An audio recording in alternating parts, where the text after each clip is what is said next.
3 October তারিখে আমরা শহীদ মিনারে আমরা একটা বড় একটি সম্মেলন করব, সাধু সন্ত ফকির দরবেশ সকলের সম্প্রীতির সম্মেলন।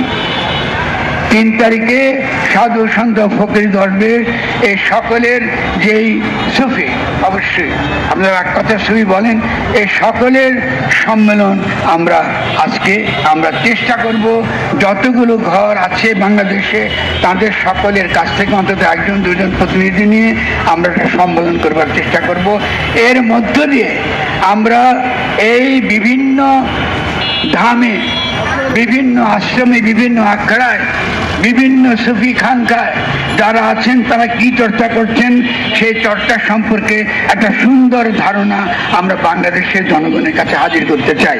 ফলে আমার কথা যে সকল ভাইয়েরা বোনেরা সারা দেশে শুনছেন, যারা নবীর আশেকান, রসুলের আশেকান, যারা জীবনকে সুন্দরভাবে যারা চর্চা করছেন, মানুষের সঙ্গে শান্তি এবং সৌহার্দ্যপূর্ণ সম্পর্ক তৈরি করার জন্য, চর্চা করার জন্য যারা তাদের সারা জীবন ব্যয় করেছেন, আশা করি তারা আমার কথা শুনবেন এবং আমাদের ডাকে সাড়া দেবেন।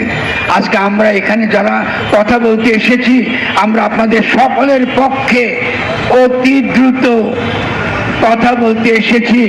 কুমিল্লায় 4টি মাজার পুড়িয়ে দেওয়া হয়েছে।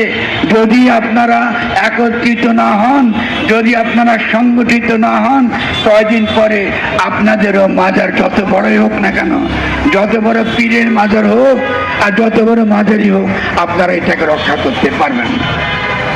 ফলে এই আমাদের 2 নম্বর সিদ্ধান্ত।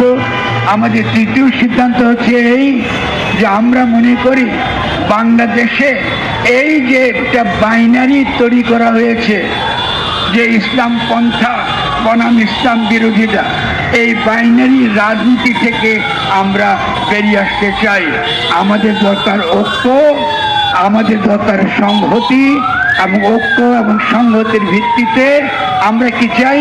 ঐক্য এবং সংহতির ভিত্তিতে আমরা একটা নতুন বাংলাদেশ গঠন করতে চাই। সে নতুন বাংলাদেশ গঠন করবার ক্ষেত্রে আমরা যারা আমাদের নবীর আশেকান, আমরা যারা আমাদের যার যার ধর্ম আমরা নিজের মতো করে পালন করি এবং একই সঙ্গে অপরের প্রতি আমরা সহিষ্ণু, অপরকে ভালোবাসি, অপরকে শ্রদ্ধা করি, আপনারা সকলে আমাদের সঙ্গে একত্রিত হবেন। আগামী 3 অক্টোবর আপনাদের সবাইকে আমাদের সে জাতীয় সম্মেলনে যেন আপনারা যোগদান করেন, সেই ঘোষণা দিয়ে আমি আমার বক্তব্য শেষ করছি।